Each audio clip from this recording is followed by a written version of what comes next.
এখানে মানুষের জীবনে ঘটে যাওয়া সত্য বাস্তব ঘটনাকে শোনানো হয়। স্বাগত জানাই সকলকে রক্তরহস্যের ৮ নম্বর এপিসোডে। আজকের এপিসোডে থাকছে প্রিয়রঞ্জন কাকুর পাঠানো ঘটনা। এই ঘটনাটি অনেক বড় হতে পারে। আজকের ঘটনা একদমই অন্যরকম এক ঘটনা শোনাতে চলেছি, তাই অনুরোধ করব সবাইকে শুরু থেকে শেষ পর্যন্ত থাকার জন্য।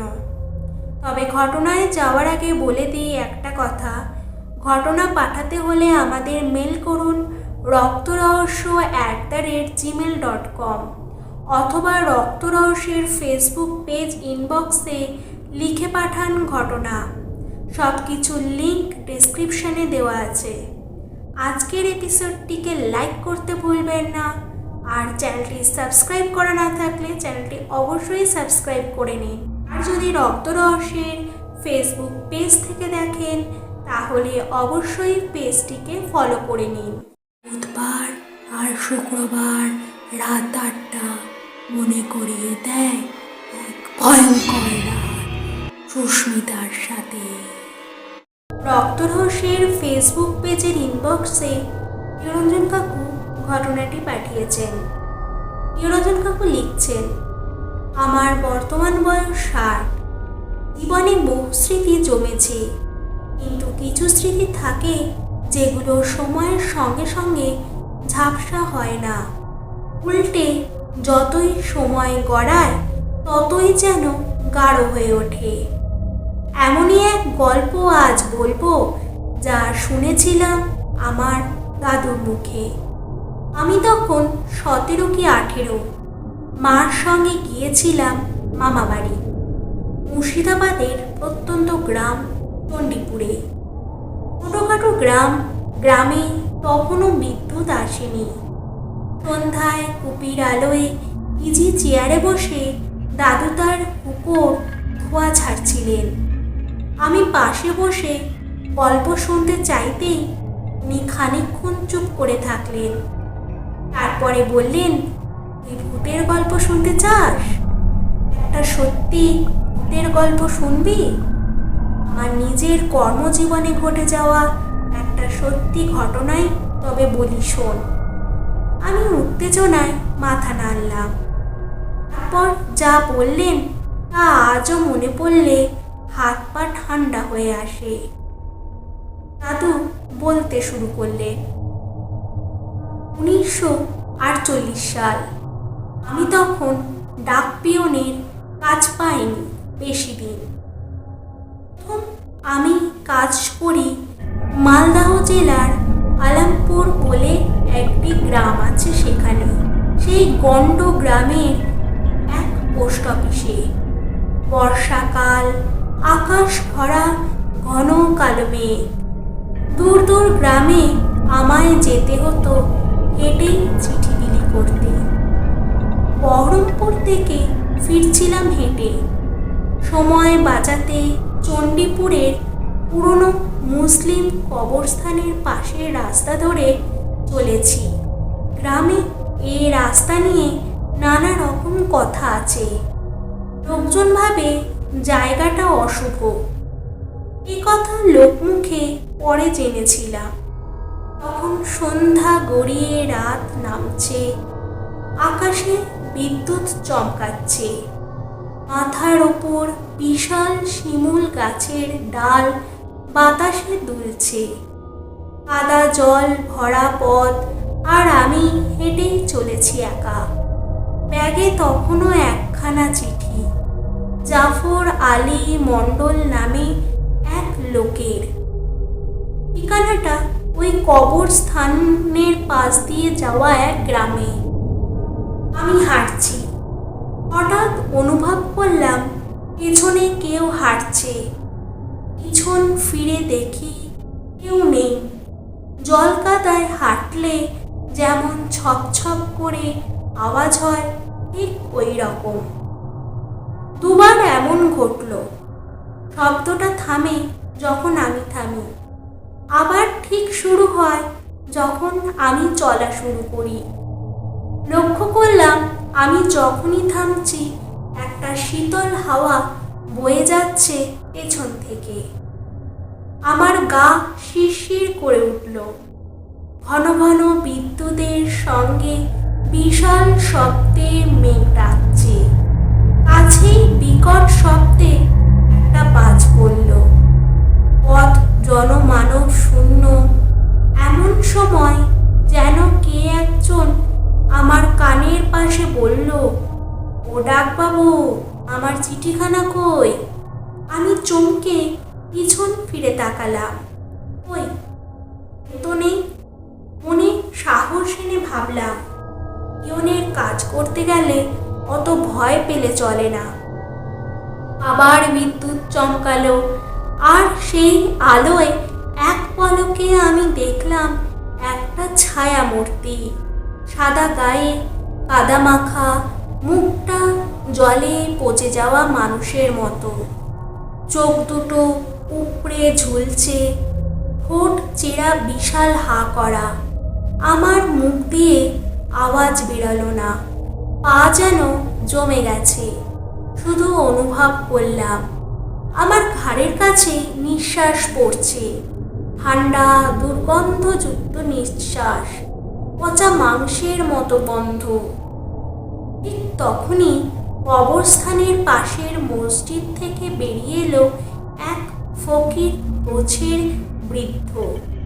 তিনি দেখি চিৎকার করছেন, খবরদার জাফর, খবরদার, এবার তোকে বাঁধতে হবে দেখছি। বৃদ্ধ মানুষ, মাথায় ঝাঁকড়া চুল, কাঁধে গামছা, মাথায় ছাতা। ছাতার বাঁকানো বাট থেকে একটি চৌকো লণ্ঠন ঝুলছে, আর ডান হাতে লাঠি। বলল, আমি ঠিক বুঝতে পেরেছি, জাফরের ছায়াটা মনে হলো। আপনি কে? এমন ঝড় বাদলের রাতে একা এ পথে? আমি বললাম, আমি ডাক পিয়ন, নতুন কাজে যোগ দিয়েছি। সব বাড়ি, রাস্তা আর সব অঞ্চলের মানুষজনকে এখনো ভালো মতো চিনি না, তাই খুঁজে খুঁজে চিঠি বিলি করতে করতে দেরি হয়ে গেল। এখনো একটি চিঠি বাকি। বৃদ্ধ বললেন, চিঠিটা কি নামে? আমি বললাম, জাফর আলী মণ্ডল। সঙ্গে সঙ্গে বৃদ্ধের মুখ কেমন যেন হয়ে গেল। লণ্ঠনের মৃদু আলোয় বেশ চিন্তিত দেখালো বৃদ্ধকে। তিনি বললেন, ওই চিঠিখান দিয়ে দেন আমাকে, না হলে ফেরার পথ পাবেন না। আমি যেন তখন কথাটা শুনে থরথর করে কাঁপছি, একটা ঘোরে আছি। আমি বললাম, এই চিঠিখানা তো জাফর আলী। বৃদ্ধ বললেন, কোনো চিন্তা নেই, জাফরের সব চিঠি আমিই নিই। ব্যাগ খুলে ওই নামে চিঠিটা বের করে বাড়িয়ে দিলাম ফকির বাবার কাছে।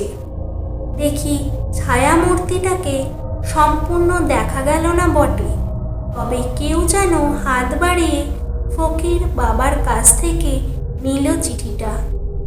চিঠিটা হাতে নিয়ে তার পচা মুখটা আবার প্রকট হলো, যেন তার সেই বিভৎস মুখটা এক অদ্ভুত শান্তিতে ভরে উঠল।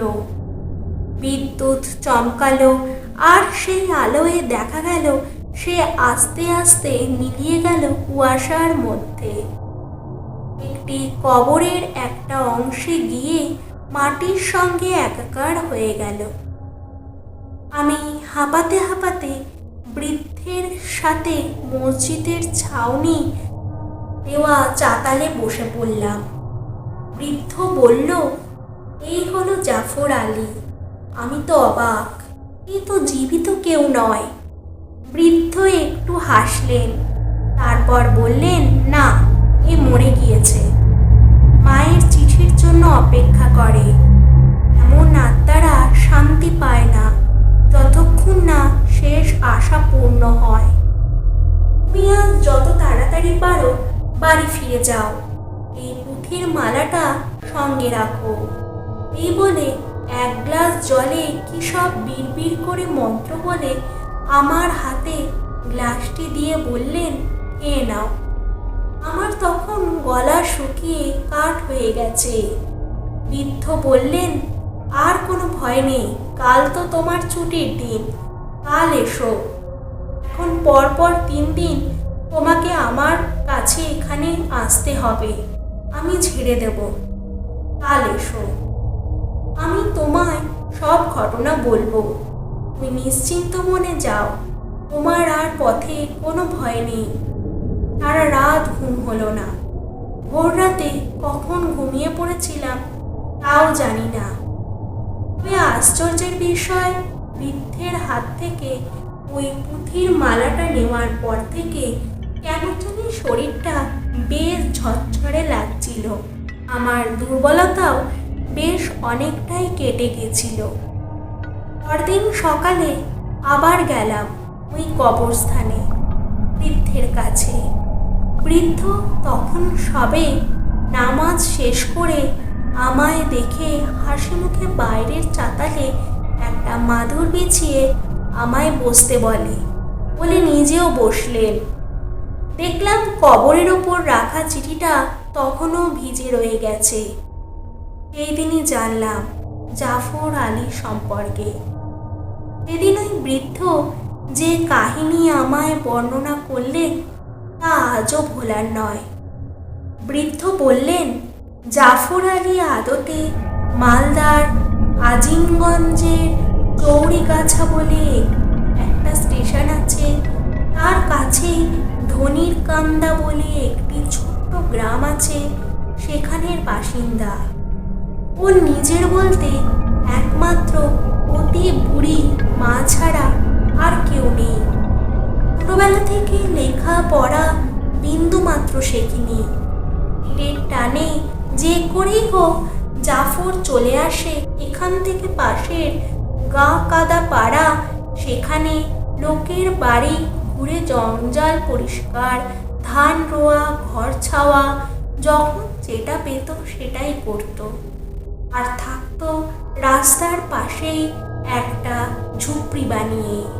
জাফরের ব্যাপারটা ছিল খুবই ভালো, যে যখন যে কাজ বলতো জাফর করে দিত, ওর মুখে না ছিল না। এইভাবেই ও প্রতি মাসে মাসে কষ্ট করেও মাকে কিছু টাকা পাঠাতো। তো মাস 2 আগে যে ভীষণ ঝড়টা হলো, ওই ঝড় বৃষ্টির রাতে গাছের নিচে ও ঝুপড়ি বেঁধেছিল, সেই গাছের একটা মোটা ডাল ভেঙে পড়ে ওই ঝুপড়ির ওপর, আর ঝুপড়ি চাপা পড়ে মারা যায় জাফর। এলাকার লোকজন কোনো মতে ওকে এনে গোড় দেয়। সত্যি বলতে কি, আমি ওপরওয়ালার দোয়ায় একটু একটু জিন পড়ি, 1.5 বর্ষ করার ফিকির জানি। জাফরকে দাফন করার দিন 3 বাদেই বুঝতে পারলাম যে ওর আত্মা মুক্তি পায়নি, ও এই কবরস্থানে ছটপট করছে। আমি তখন আমার কেরামতি দিয়ে ওকে একদিন বশ করলাম।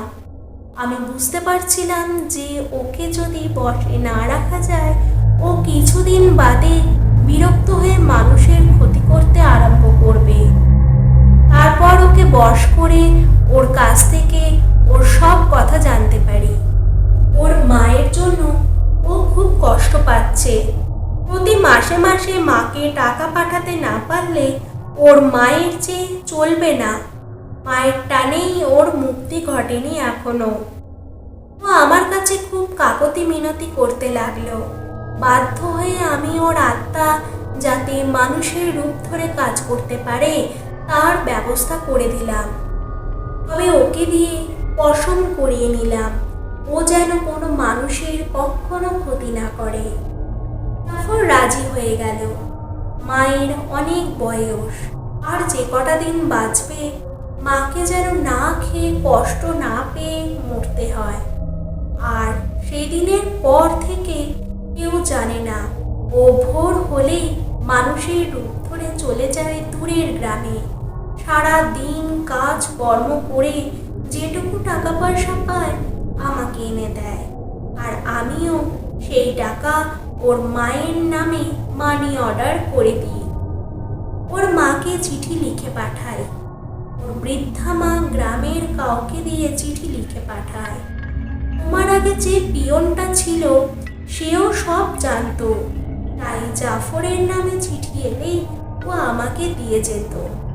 আর কেউ জানে না এই কথা।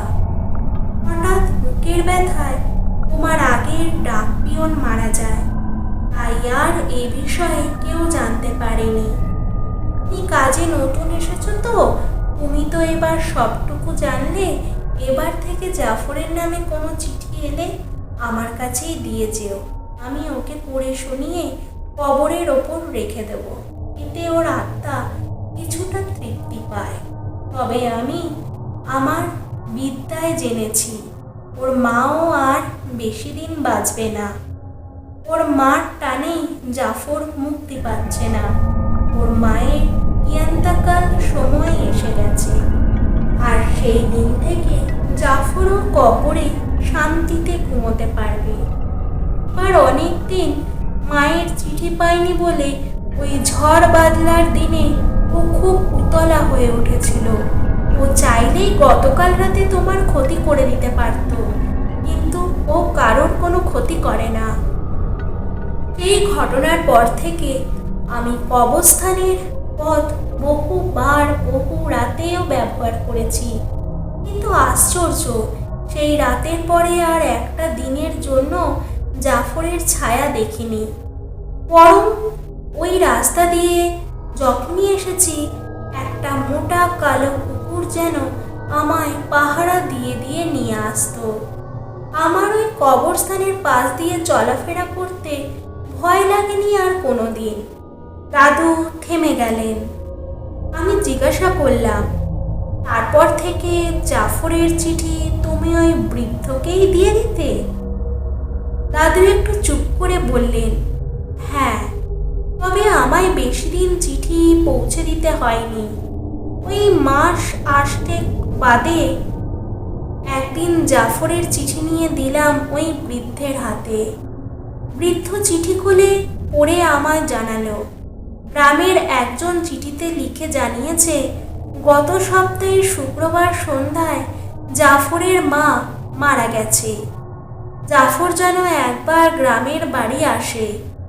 এবার বৃদ্ধ একটু মুচকি হেসে বললেন, জাফর আর কোথাও যাবে না, এবার সে শান্তিতে কবরে ঘুমাবে। আমিও তখন চুপ করে গেছি। সেদিন বেশি বিলি করার চিঠিও ছিল না। গেছিলাম গ্রামের শেষের মালিপাড়ায়। সেখান থেকে এক গোছা রজনীগন্ধা কিনে ফেরার পথে জাফরের কবরের ওপর রেখে প্রার্থনা করেছিলাম, জাফর তোমার আত্মার শান্তি হোক। আবার খানিক চুপ থাকার পর দাদু শুরু করলো, আমাদের অনেক ভুল ধারণা আছে জানিস, সব আত্মা সবসময় খারাপ হয়।